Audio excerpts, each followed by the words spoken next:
ओम गण गणपते नमः। मैं अनुवजा ज्योतिष एडवाइजर आध्यात्मिक इच्छा पूर्ति यात्रा में आप मेरे साथ चल रहे हैं और शिव महापुराण में द्वितीय खंड में 31वां अध्याय विभाग सुन रहे हैं।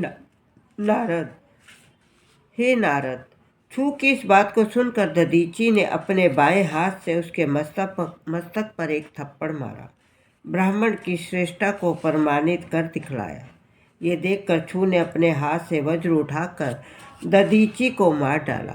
इस प्रकार उस पर विजय प्राप्त की। जिस समय दधीची पृथ्वी पर गिरकर मरने को था, उस समय उसने गुरु का स्मरण किया करके अपने प्राण त्यागे। उसकी प्रार्थना को सुनकर शुक्राचार्य शीघ्रतापूर्वक उस स्थान पर जा पहुँचे। उन्होंने दधीची के छिन्न भिन्न शरीर अंगों को एकत्र करके उसे पुनः जीवित कर दिया। इस प्रकार जीवन दान एवं आरोग्य प्राप्त करने के पश्चात दधीची ने शुक्राचार्य से कहा, हे शुक्राचार्य, आप मुझे कोई ऐसी युक्ति बताइए जिससे मैं अमर हो जाऊं।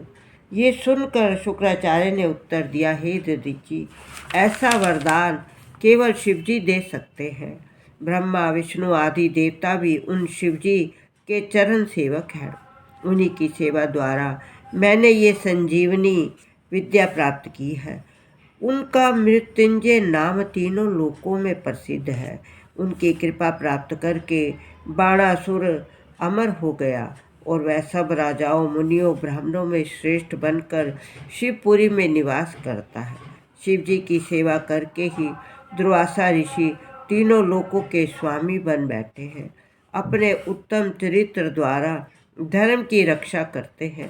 शिवजी की सेवा करने के कारण ही विश्वामित्र ने मुनि ब्राह्मण पद को प्राप्त किया। नवीन सृष्टि को उत्पन्न कर अनेक प्रकार के नूतन वस्तुओं को जन्म दिया।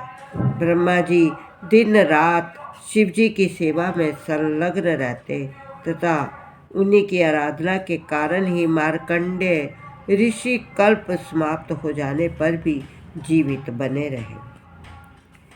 हे दधीची, इंद्र ने शिवजी की सेवा द्वारा ही यह शक्ति प्राप्त की। उनका शत्रु किसी भी प्रकार जीवित नहीं बच सकता। भगवान विष्णु भी शिवजी के अन्य सेवक हैं। जगदम्बा शक्ति भी रात दिन शिवजी की सेवा में तीनों लोकों की स्वामिनी बनी है। रामचंद्र, परशुराम, बलराम ने शिवजी की पूजा की है, से अपना नाम अमर किया है। विकट अंगिरस गौतम ऋषि ने शिवजी का पूजन करके अमरत्व प्राप्त किया है। बृहस्पति ने भी शिवजी की सेवा द्वारा उच्च पद प्राप्त पाया है।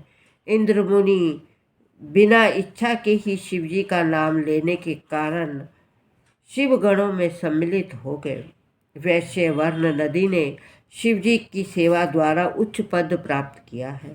महाकाल पूर्व जन्म में अक्सर वेद के विरुद्ध कार्य किया करते हैं, परंतु शिवजी की सेवा के कारण उन्होंने मुक्ति पद प्राप्त किया है। आदि तथा अंत को नहीं पाया। ब्रह्मा विष्णु ने परस्पर विवाद के उपरांत के शिवजी के आदि और अंत को नहीं पाया।